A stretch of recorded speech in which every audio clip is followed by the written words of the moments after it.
أعوذ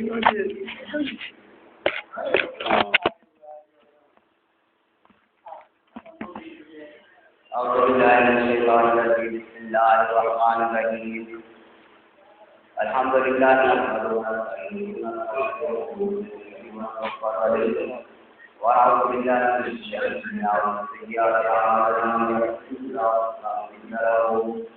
ومن يضلل فلا هادي له ونشهد أن لا إله إلا الله وحده لا شريك له ونشهد أن محمدا عبده ورسوله يا أيها الذين آمنوا لا تطيعوا الصلاة وقيموا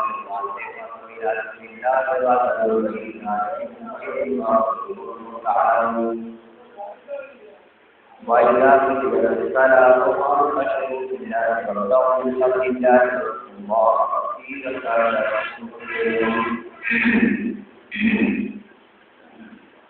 وإذا رأوا تجارة وانبسطوا إليها وراءهم وقالوا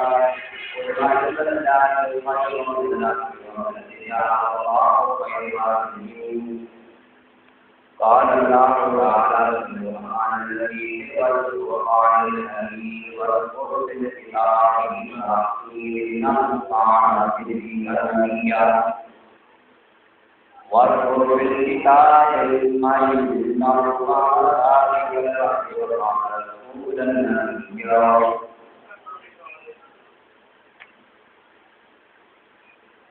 قال النبي صلى الله عليه وسلم ترى ما نفسي ما قال فقال نفسي فلا میرا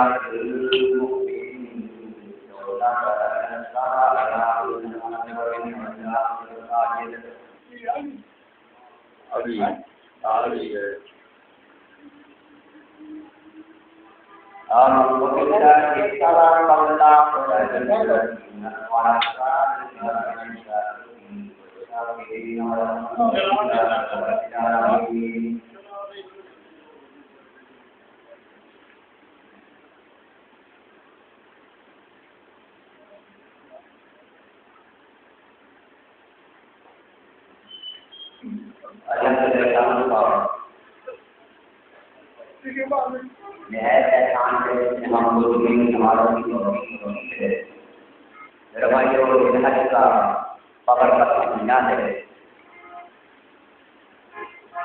یہ بڑی ہی عظمت والا اور بڑی ہی فضیلت والا مہینہ ہے.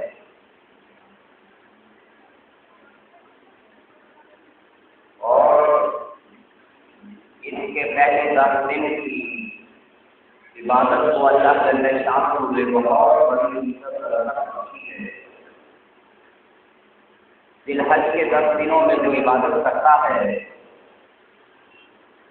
اللہ جل شانہ سے بہت ہی نوازتے ہیں. اس میں اللہ کی تسبیح و تحلیل تقدیر کا بیان کرنا چاہیے اور سبحان اللہ الحمدللہ اللہ اکبر لا الہ الا اللہ واللہ اکبر وللہ الحمد کا کثرت سے ذکر کرنا چاہیے.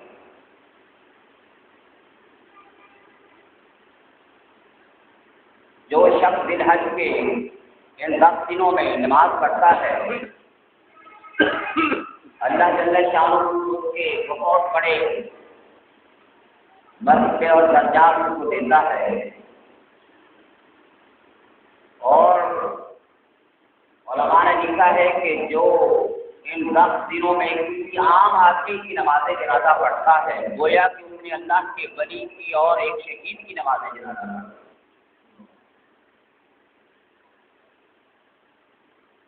اور پھر اس میں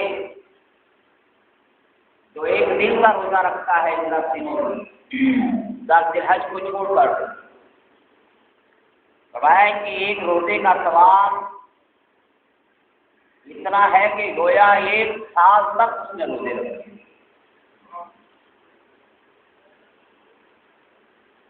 اس مہینے میں عرفات میں لوگ قیام کرتے ہیں, مصطفیٰ میں قیام کرتے ہیں.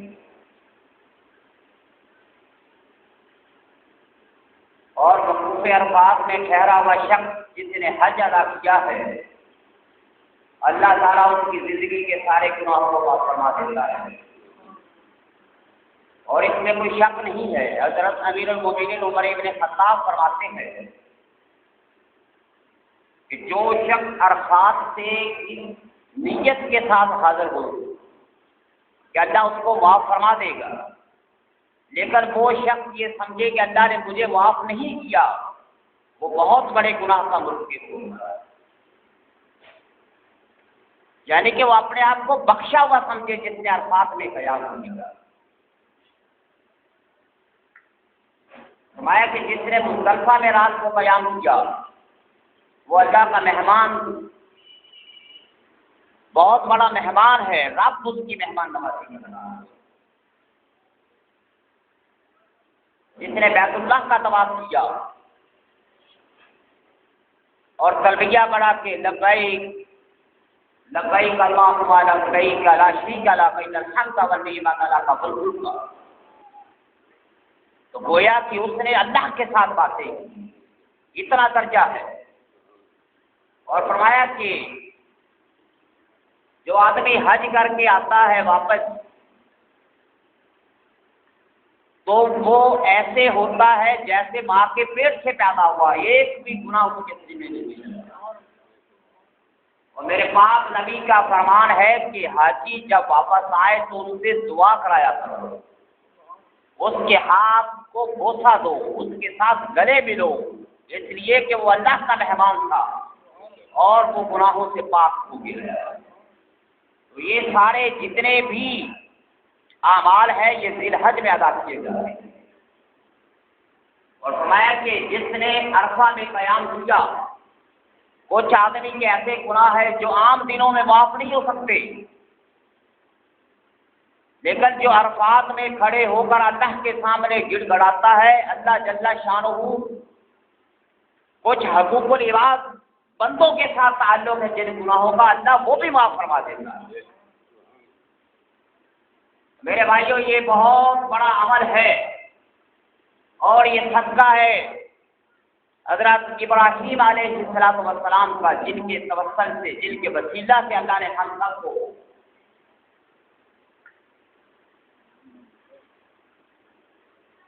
جیسے قرآن پاک کے اندر لکھا ہوا ہے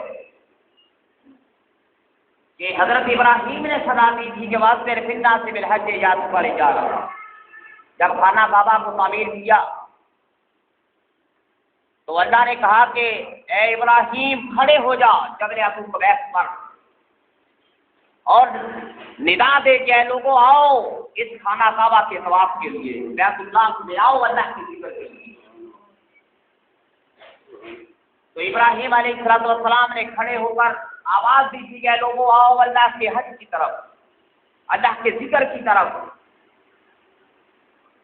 اور فرمایا کہ اے ابراہیم تیری آواز کو میں نے مشرق میں، مغرب میں، شمال میں، جنوب میں ہر انسان کے کانوں تک پہنچا دیا ہے، اور جو ماں کے پیٹ کے اندر ہے، باپ کی پیٹھ کے اندر ہے، جس نے بھی صدا سنی ابراہیم علیہ السلام کی وہ لازمی حج کرے۔ تو میرے بھائیوں یہ صدقہ ہے ابراہیم علیہ السلام کا کہ جنہوں نے اللہ کے راستے میں قربانیاں دی، جو اللہ کے راستے میں اتنی اذیتوں میں بڑھے، جو اللہ کی محبت میں اتنے آزمائے گئے۔ تو اللہ نے فرمایا کہ وَتَرَكْنَا عَلَيْهِمْ فِي الْآخِرِينَ، اے ابراہیم میں تیرے اعمال کو، تیری شریعت کو قیامت تک زندہ رکھوں۔ بھئی آپ صفا مروہ پہاڑوں کے درمیان صحیح کرتے تھے، یہ صفا مروہ پہاڑوں کے درمیان یہ چلنا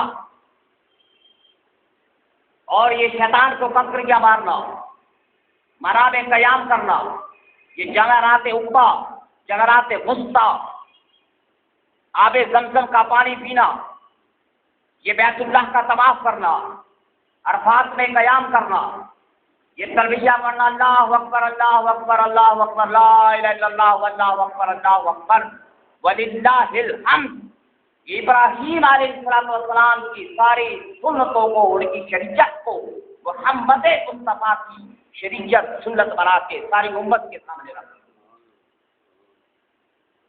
میرے بھائیوں یہ سچا ابراہیم علیہ السلام کا یہ قرآن پاک کے اندر آتا ہے وَإِذِ ابْتَلَىٰ إِبْرَاهِيمَ رَبُّهُ بِكَلِمَاتٍ.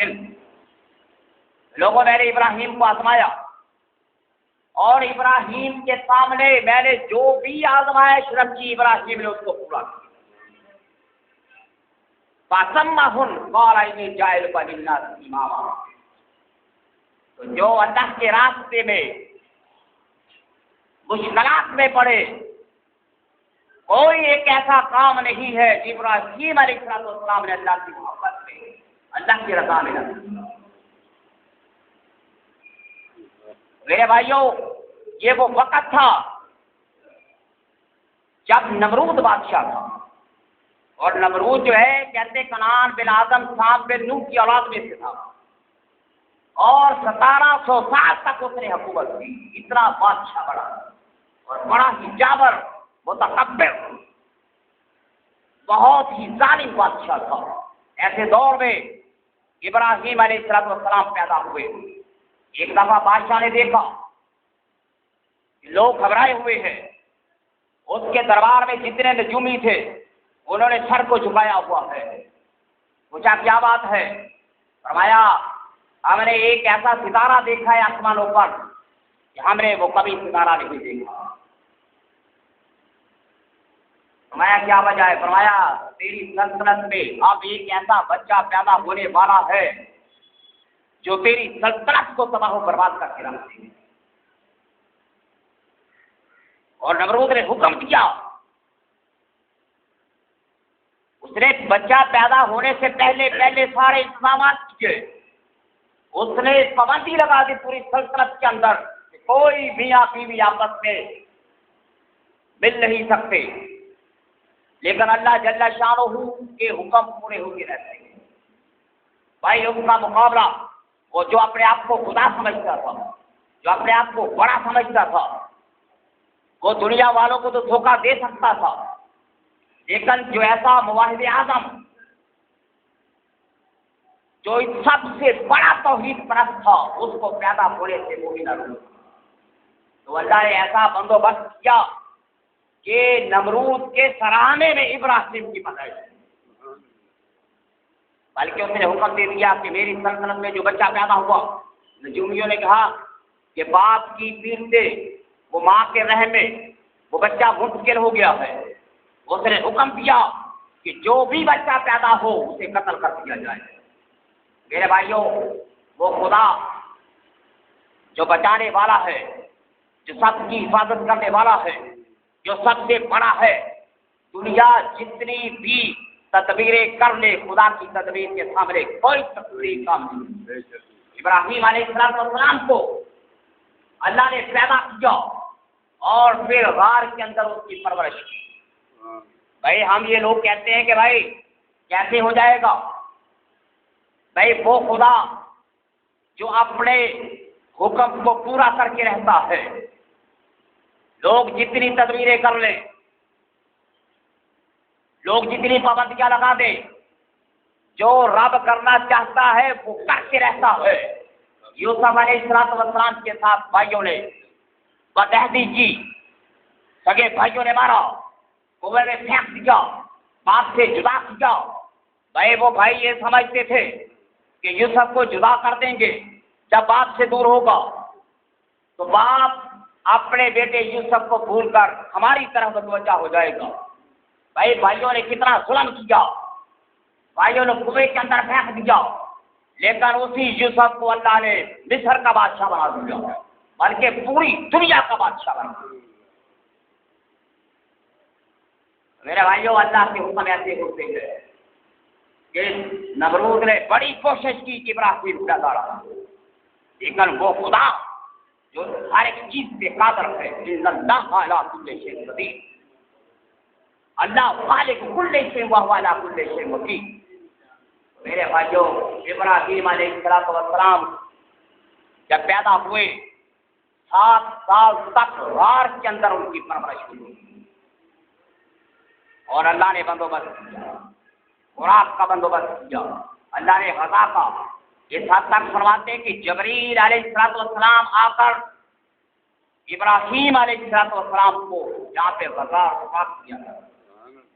میرے بھائیوں، یہ نیک بندے جو اللہ کے ہیں، جن کے لیے اللہ نے ایسے واسطے بنائے، ایسے اسباب پیدا کیے کہ وہ خدا کسی کا محتاج نہیں۔ ابراہیم علیہ السلام چھوٹی سی عمر میں تھے۔ اب ابراہیم علیہ السلام ایک دفعہ پوچھتے تھے اپنی ماں سے کہ اے ماں بتلاؤ ہمارا خدا کون ہے؟ کہنے لگی ہمارا خدا تمہارا باپ ہے جو ہمیں روزی دیتا ہے۔ ہمارا باپ، جو تمہارا باپ ہے، وہ سارے جو کچھ بھی کمائی لاتے ہمیں کھلاتا ہے، وہ ہمارا خدا ہے۔ یہ قرآن پاک کے اندر بھی اس کا ذکر ہے۔ ابراہیم علیہ السلام کہنے لگے نہیں، خدا وہ ہے جس نے زمین و آسمان کو پیدا کیا۔ خدا وہ ہے جو مشرق و مغرب کا مالک ہے۔ خدا وہ ہے جو سب کو روزی دیتا ہے۔ ابھی چھوٹا سا بچہ جو ہے وہ توحید کی بات ہے۔ اور یہ ایک ایسے معاشرے میں کہ جب لوگ سورج کی پرستش کرنے والے ہیں، جب لوگ چاند کی پرستش کرنے والے ہیں، ایک دفعہ دیکھا چاند کو، فلما رأى القمر بازغا قال هذا ربي، میں کہ یہ چاند جو نکلا ہے اس کی بڑی روشنی ہے، لہذا یہ بھی خدا ہو سکتا ہے۔ لیکن جب چاند چھپ گیا، فرمایا کہ چھپ جانے والی چیز کبھی خدا نہیں ہوتا۔ فلما رأى الشمس بازغة قال هذا ربي هذا أكبر، یہ سورج جو ہے یہ روشنی دیتا ہے، یہ سورج اس سے فصلیں پکتی ہے، یہ سورج اس سے پوری دنیا کو فائدہ ہوتا ہے۔ اب لوگ تو ہے سورج کو خدا بنا کے بیٹھے ہیں۔ مایا فرما فلک، جب سورج بھی ڈوب گیا، فرمایا کہ ڈوب جانے والا کبھی خدا نہیں ہوتا۔ بھائی اگر یہ چاند سورج خدا ہوتے تو ڈوبتے کیوں؟ یہ قوم کے سامنے ایک مثال رکھنا چاہتے تھے کہ جو لوگ سورج کی پرستش کرتے ہیں، جو چاند کی پرستش کرتے ہیں، جو لوگ تاروں کی پرستش کرتے ہیں، جو مظاہر فطرت کی پرستش کرتے ہیں، نہیں فرمایا انی وجہت وجہی للذی فطر السماوات والارض، اے لوگوں اپنے چہرے کو اس خدا کی طرف کر لو جو زمین و آسمان کا پیدا کرنے والا۔ یہ وہ آیت ہے ابراہیم علیہ السلام کی زبان سے نکلی ہوئی یہ بات، انی وجہت وجہی للذی فطر السماوات والارض حنیفا وما انا من المشرکین۔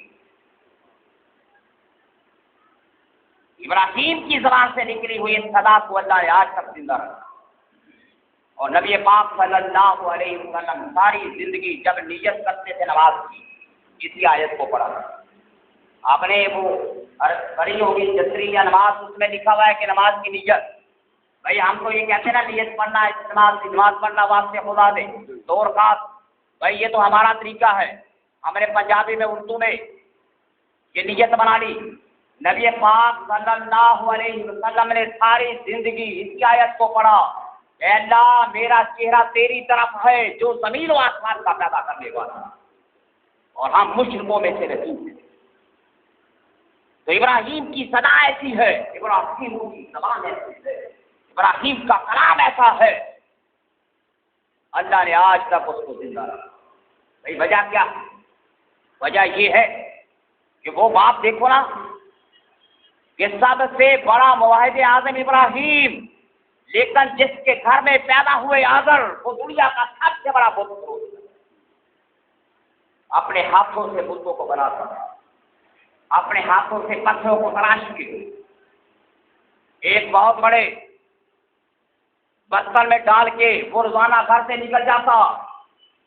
کہ لوگوں جس کے خدا پرانے ہو گئے وہ نئے خدا ہیں، جس کا خدا بوڑھا ہو گیا وہ نیا خدا ہے، جس کے خدا کے بازو ٹوٹ گئے وہ نیا خدا ہے۔ بھائی دیکھو نا اتنا بڑا توحید طرف ابراہیم، لیکن باپ ایسا ہے کہ بہت بڑا. یہ اصل میں آزر جو ہے یہ ابراہیم کے چچے کا نام ہے. طارق تھا ابراہیم علیہ السلام کے والد کا طارق. لیکن طارق دنیا سے جب چلے گئے تو اس کے بعد آزر کے زیر سایہ ابراہیم کی پرورش ہوئی. نبی علیہ السلام کے سلسلہ نسب میں کوئی ایسا نام نہیں ہے اور نبی کے سلسلے میں کوئی بھی ایک ایسے سلسلے کا نام نہیں ہے جس میں کوئی بت پرست. ابراہیم کے والد کا نام طارق تھا اور طارق بہت بڑا توحید پرست اور موحد پرست. یہ قرآن پاک کے اندر نظر آتے. وَإِذْ قَالَ ابراہیم لِأَبِيهِ آزر تتخذ أَصْنَامًا آلِهَةً.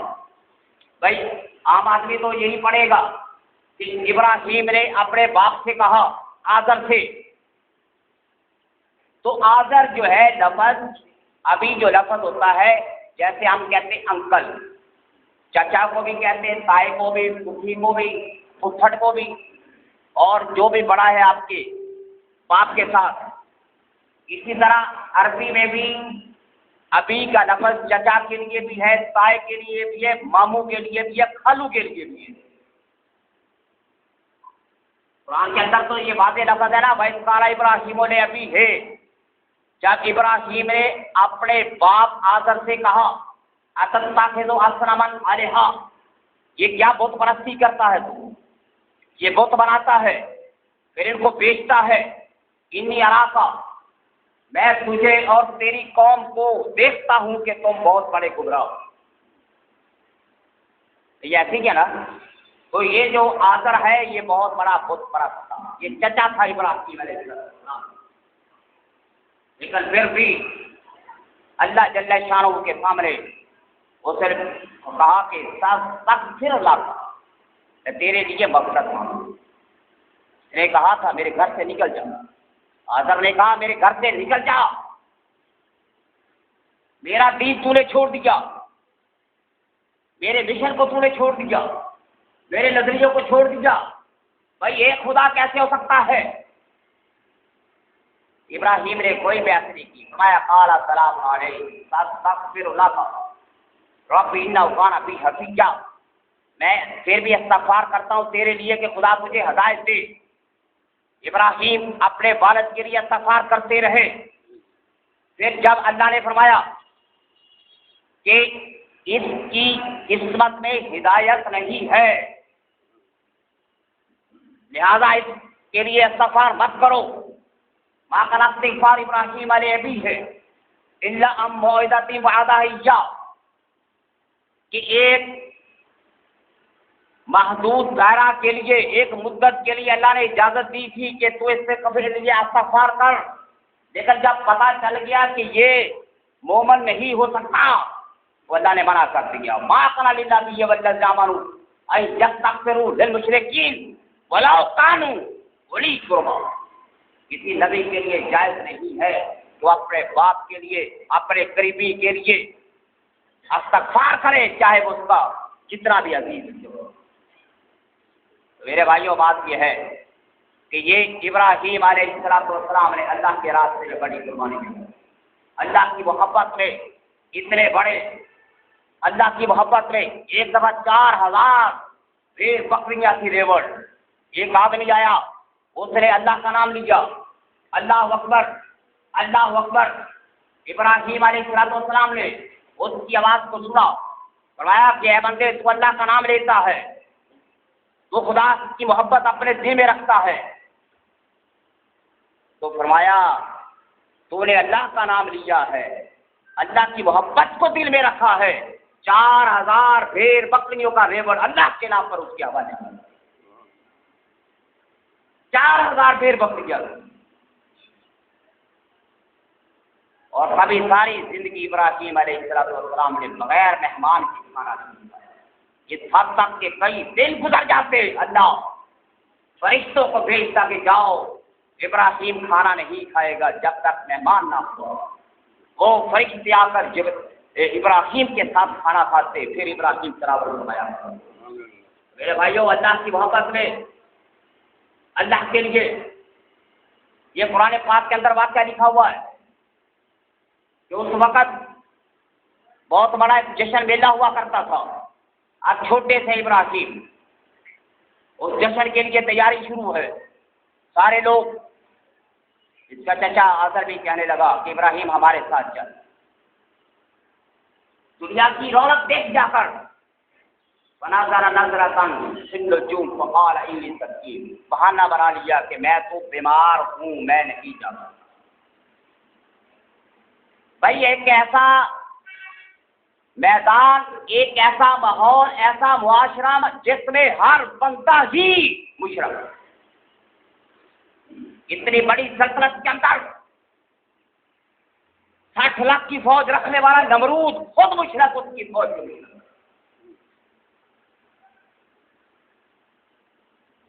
بھائی بتوں کی پرستش کرنے والے. اب سارے جتنے بھی لوگ تھے سب کے سب میلے میں گئے ہوئے تھے. ابراہیم علیہ السلام ان کے مابر خانے میں گئے اور جا کر جتنے بت تھے سب پاش کرنے اور کلہاڑے کو جا کر ایک بڑے بت کے اوپر رکھ دیا.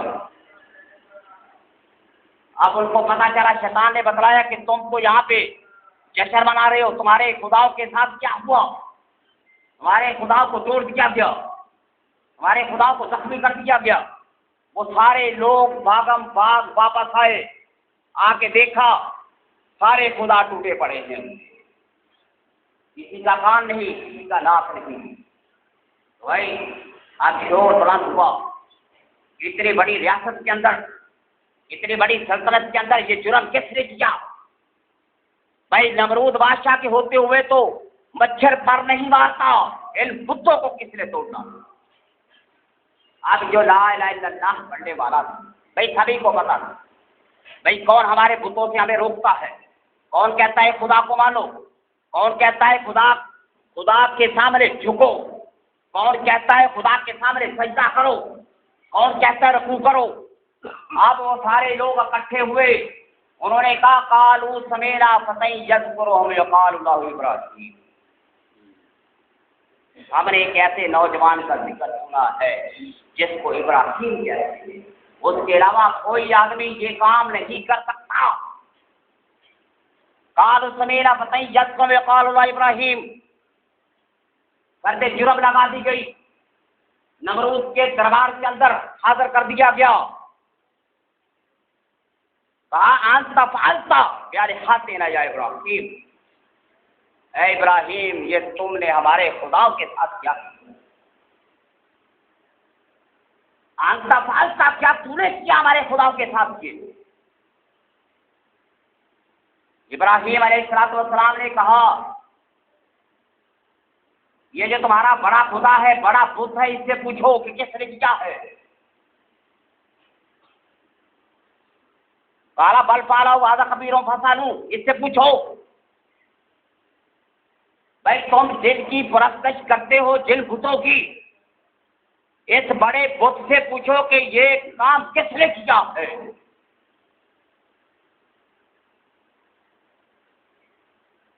جب یہ نام لیا، وہ جتنے سردار بیٹھے ہوئے تھے نمرود کے دربار میں، ثم نکسوا علی رؤوسہم، سب کے سر شرم کے مارے جھک گئے. بھائی کوئی دلیل نہ بن سکی. ثم نکسوا علی رؤوسہم،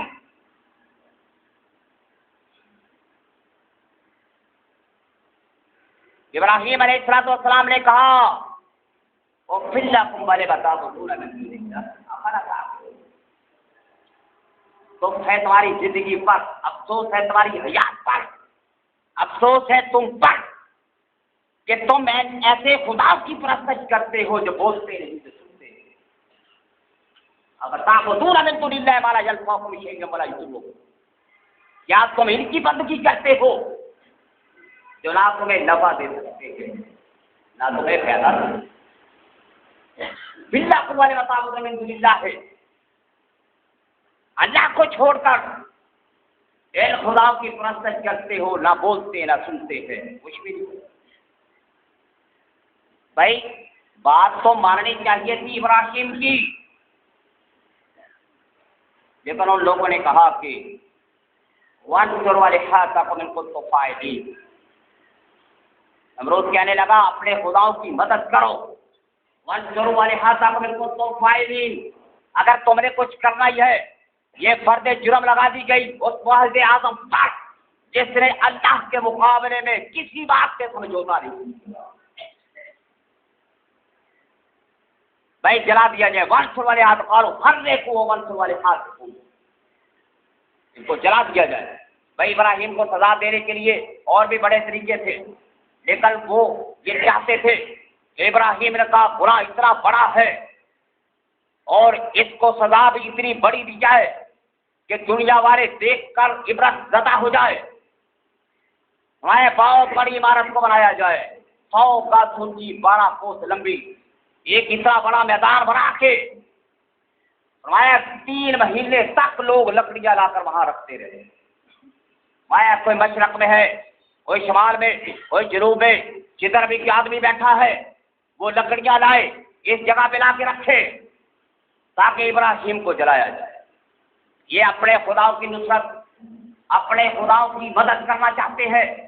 بھائی دیکھو ابراہیم علیہ السلام کو جلانے کے لیے تو تھوڑی سی آگ کافی تھی، لیکن ان لوگوں نے بہت بڑی آگ جلائی کہ دنیا والوں کو پتا چلے کہ جو بت پرست ہے اس کا انجام کیا ہے، جو ہمارے بتوں کو توڑتا ہے ہم ان کو کیا سزا دیں۔ بھائی آگ جلا دی گئی۔ اب آگ کے اندر پھینکنے کے لیے فرمایا اس کو ویسے نہیں پھینکنا، ایک منجریک بہت بڑی مشین جس کو گوفن بھی کہتے ہیں، گوفن، یہ شیطان نے دیکھی تھی جہنم کے اندر کہ دوزخیوں کو کس طرح سے جہنم میں پھینکا جاتا ہے۔ اس نے کہا اس منجریک کے ذریعے سے ابراہیم کو آگ میں پھینکا جائے۔ 4000 آدمی لگے کہ ابراہیم کو آگ میں پھینکا جائے۔ 4000 آدمی زور لگا کے تھک گئے، مشین لے چل۔ بھائی فرشتوں کی نصرت تھی ان کے ساتھ، فرشتے ساتھ تھے، فرمایا ساری کائنات کے لوگ بھی اکٹھے ہو جائے اس مشین کو چلانے کے لیے، اس منجریک کو، یہ کبھی نہیں چل سکے گی۔ اب شیطان نے ان کو حربہ بتلایا کہ ایسا کرو یہاں پر چلی